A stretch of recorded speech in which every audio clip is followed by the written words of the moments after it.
Hello and welcome to Lauren's Travels. Today I'm bringing you to Volcano Bay's water theme park, which is at Universal Orlando Resort. I'm not even a huge water park fan, but Volcano Bay gets my vote for the best one in Orlando. Now we're still in 2021, so all safety measures still apply, but of course when you're in the water or walking to an attraction, you do not have to wear your mask during those times. Feel free to take in that amazing volcano view right when you walk in, but I recommend also finding your spot for the day as one of your first things you do when you get into the park.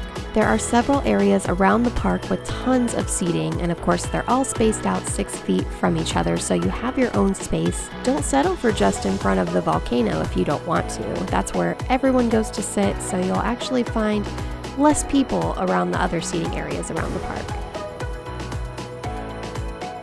I recommend visiting the River Village lockers if you need to get a locker for the day. They're towards the back of the park, and usually less people go to that one.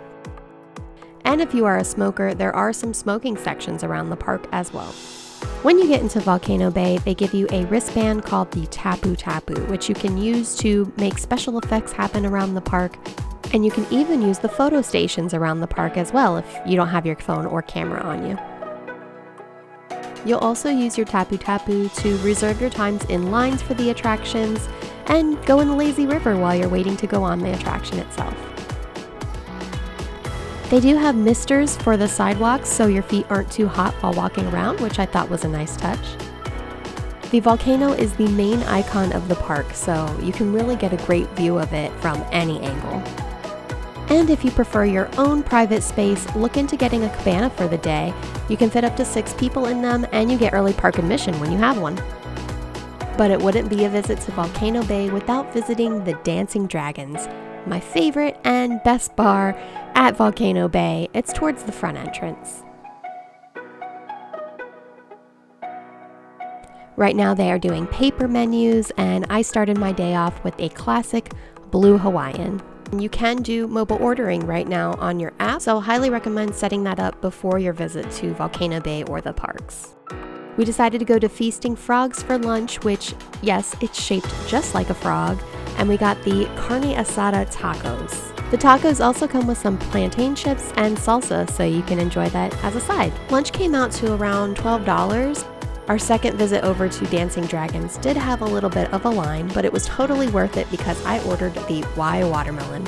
It is 3 olives vodka and some watermelon puree, as well as fresh chunks of watermelon.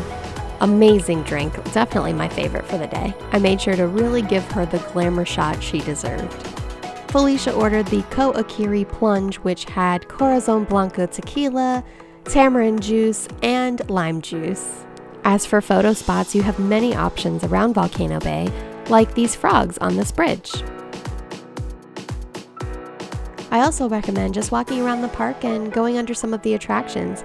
You get a really cool view of the rides that way and makes it a really fun water park experience. Now during the last hour of the park, usually everyone is on an attraction or getting ready to leave. Areas really clear out, and that's definitely a great time to go ahead and take advantage of the pretty foliage around the park.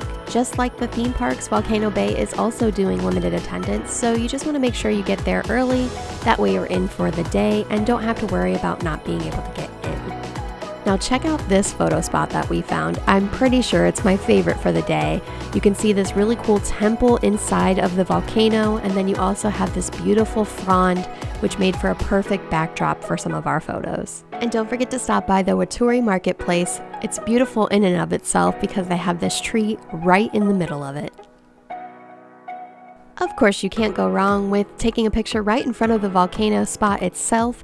However, I do recommend to explore and make the most out of your visit while you're at Volcano Bay. We had so much fun trying to find these hidden spots or places that people usually don't take pictures in front of. If you do decide to get one of the photo packages for the day, you can get digital downloads of all the fun photos you've taken with your Tapu Tapu around the park, as well as some printed out photos. Another reason I love Volcano Bay is because of all the florals and foliage around the park.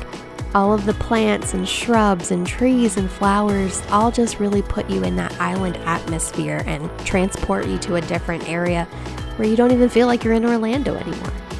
We didn't even go on any attractions this day because there was a little bit of a chill in the air, and we didn't want to be cold coming out of the water. So as you can tell, you can have a great time at this water park without even having to go inside of the attractions. Let me know down in the comments if you've been to Volcano Bay. Stay tuned for my next video where I'll be sharing my overnight stay at Volcano Bay, and I'll see you next time on Lauren's Travels.